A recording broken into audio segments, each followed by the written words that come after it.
Get so good at analyzing your data and forecasting demand that you're available tomorrow and none of your employees sit idle. This is the goal. Competing on price is a race to the bottom. When customers call, you tell them what your price is, and they can either decline or accept. No negotiation, no beating you up. Enough of them will accept that you can build a sustainable business in a scalable business. So how do you make this happen? How do you avoid competing on price? The answer is speed. When all of your competitors aren't able to fit customers in until next week or the week after that, you can deliver this week. You can deliver tomorrow. If all of your competitors are 2 to 3 days out, you can fit an appointment in today. The on-demand economy is taking over. Customers are getting less and less patient. They want what they need done right now. They don't want you to be there later this week or the week after that. That's not going to cut it. When you can deliver quickly, you can name your price and you can often charge double what your competitors are charging, especially if you utilize all the other things we've talked about in this podcast. The latest technology, your customer service is top notch, your field reps are clean cut and professional, and your service is consistent and great for the consumer. So I've said it before on this podcast, and I'll say it again right now. I have a bold prediction about the future. 5 years from now, 10 years from now, 20 years from now, if you need a service, if you need something done around your house or around your business or just in general, you can push a button and 20 minutes later, someone will be there taking care of it for you. You need a haircut? Push a button and your barber will be in your kitchen giving you a haircut 20 minutes later. Need your carpet steam cleaned? Push a button, 20 minutes later, someone there's doing it for you. Need a bartender to work your corporate event? Push a button and it's done. Need your deck stained? Push a button, 3 hours later, it's stained. Need your oil changed? Push a button. Need family portraits? Push a button. Need someone to build out your closet or your home office? Push a button. Need somebody to take you on a hunting guide or hiking tour? Push a button. That is where we are going. So why then are so many services not available for 2 weeks or 3 weeks? Why is there still such a huge gap in lead time in almost every service business? And the answer is because companies aren't willing to take the risk. They aren't willing to risk an employee sitting idle or resources going unused. They aren't willing to speed up their investments in their business. What do I mean by that? Every company does it the safe way. They slowly get more customers and they hire employees even slower. When they're booked out about 2 weeks or 3 weeks, they decide to hire another crew. Then they're only booked out about 1 week or a week and a half. Then they can offer it a little bit faster. So they start to get a couple more customers, start to grow their business even more. And when they get out to about 2 or 3 weeks again, they hire another crew. This is the safe way to do it. You're not risking anything. You're only hiring the extra crew when you know for sure that you have enough work for that extra crew. Speed is a risk. Offering your service faster, you're risking having your resources sit idle. To offer next day service or same day service, you have to have somebody who isn't booked up yet tomorrow. You have to have somebody on your payroll or a crew ready to work, ready to deliver your service at a moment's notice. Somebody calls, they ask if you can fit them in, you say, yes, I can fit you in today. I can be there in 20 minutes. If they didn't call, you're paying that person to sit idle. If the customer doesn't call and the business doesn't come, you lose money. That's a risk. But this is where the economy is going. You want to ride right now? Push a button, the ride comes. You want to buy something right now? Push a button, it'll be here same day or tomorrow. Services are lagging behind. One way to keep from competing on price is by being faster. You never have to compete on price if you're the fastest company around. So make the investment, take the risk, and if the crew sits idle today or tomorrow, that's just part of it, but you're going to get more business and you're going to be able to charge a higher price. So let's look at a couple examples of this. Home services. Say a pest control company. At first, the owner is running around treating houses for pests. Customers call, and then he gets so busy, he's booked up for about the next week or 2 weeks. Then he hires his first crew. When the crew starts, they instantly have enough work and they have enough revenue to support themselves. The owner's making money. The lead time drops to about a week. So more clients come in, you start to grow even more. Before you know it, the lead time is 2 weeks. Customers are calling, when can I get some pest control services? He's saying, well, I'm booked out for the next 2 weeks. Then he hires another crew and it drops to about a week. As this growth continues, he's constantly 1 or 2 weeks out, missing a ton of customers. So let's talk about front loading. Let's talk about what I'm recommending right here. Make speed your competitive advantage by accelerating this. As soon as you can't offer your pest control service tomorrow, you hire another crew. This is risky. The new crew might sit idle. but you have a massive competitive advantage and you'll get more business and you'll be able to charge a higher price because of it. Now the family that sees a roach and they want it killed, they can call you and you can do it today. And instead of missing that client at $50 a service 2 weeks from now, you secure that client for $100 today because it's worth it to that customer to get that roach killed today, and they're willing to pay an extra $50 to do it. Another example of this, an extreme example, is a surveyor. The construction industry needs everything done yesterday. Time is big money. When you're developing an asset or a self-storage facility or a hotel or a house, missing schedules is extremely costly.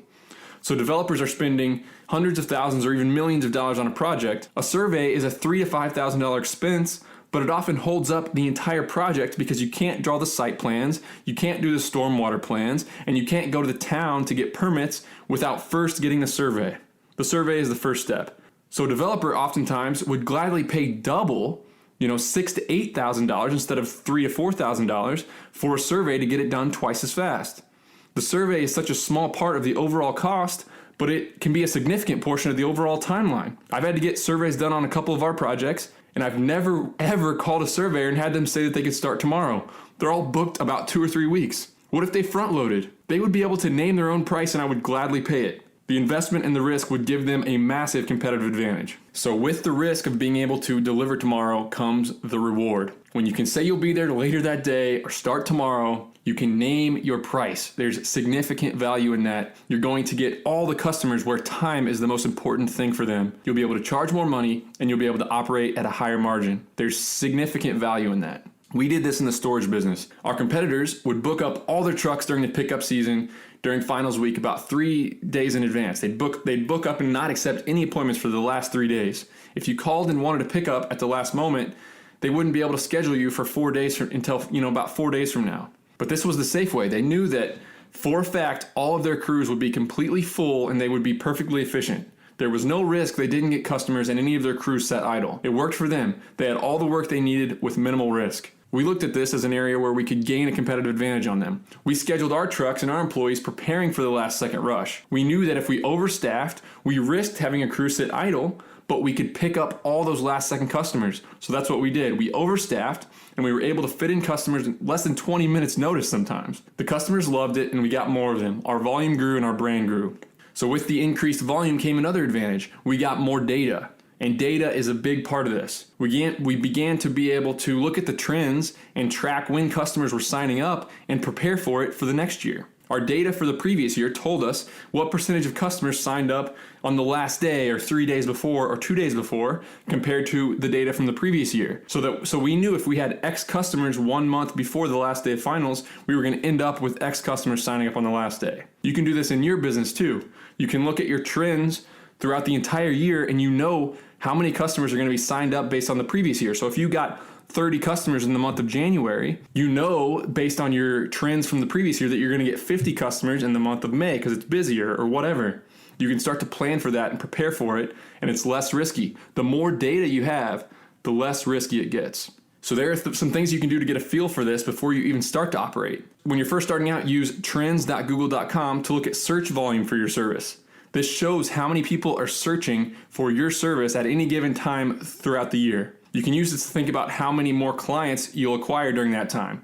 Plan accordingly. That way you don't get overloaded and you can still deliver quickly even when the busy season is going on.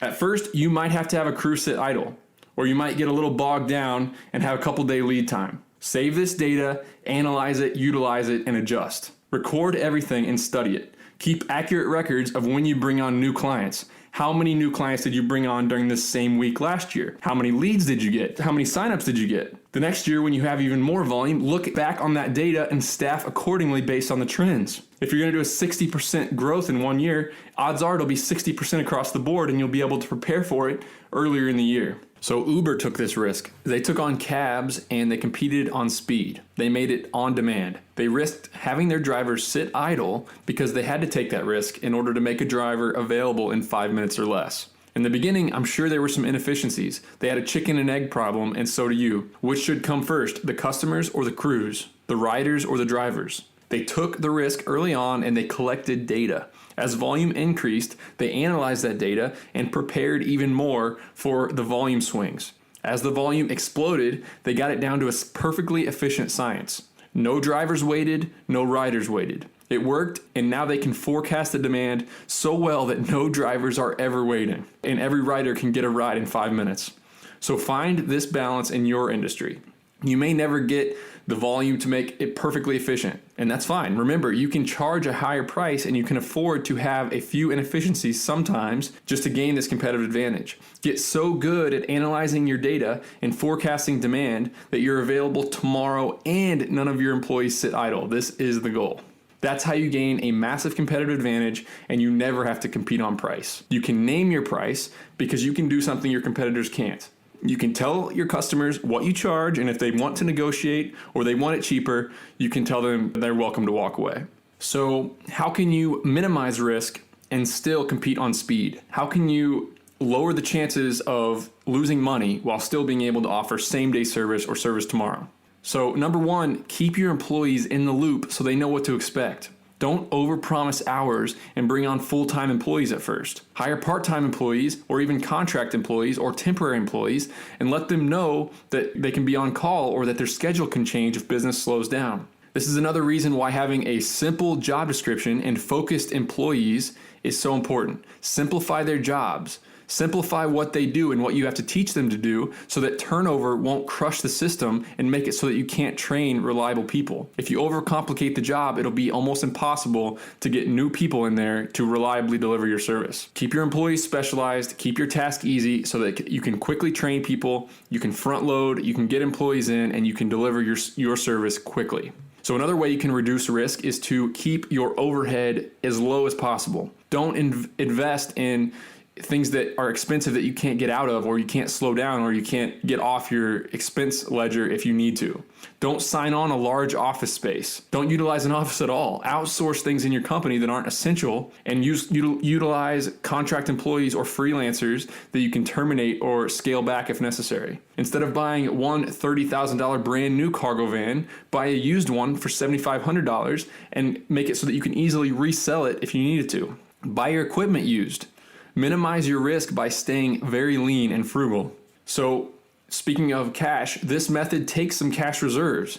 You need to be prepared for a buck in your plan. You need to be prepared for a slow system or for some inefficiencies. If a snowstorm hits and business stops, you need to still be able to pay your bills to make sure that you're not carrying too much overhead to survive. Make sure you know at all times how long you can last and how much risk you're willing to able to bite off. Carry a pro forma so that you can project your monthly cash flow expenses and you can survive a few very slow months. So front loading takes capital because you're buying equipment before you're running for a long time. You're not banking profits with booked up crews for 3 years before you're, getting a little bit out of your comfort zone and making these initial investments. Don't be afraid to make these, but don't overextend yourself so that a slow time will bankrupt you.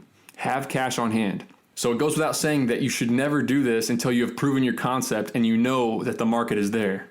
It's a recipe for disaster to start bringing on employees and training people for same-day service when the customers aren't calling and the phone isn't ringing. So another thing is front loading doesn't work if your service sucks. So you have to be able to deliver consistent service. Your training needs to be top-notch. You have to be able to do this while also focusing on all the other things that we've talked about in this podcast.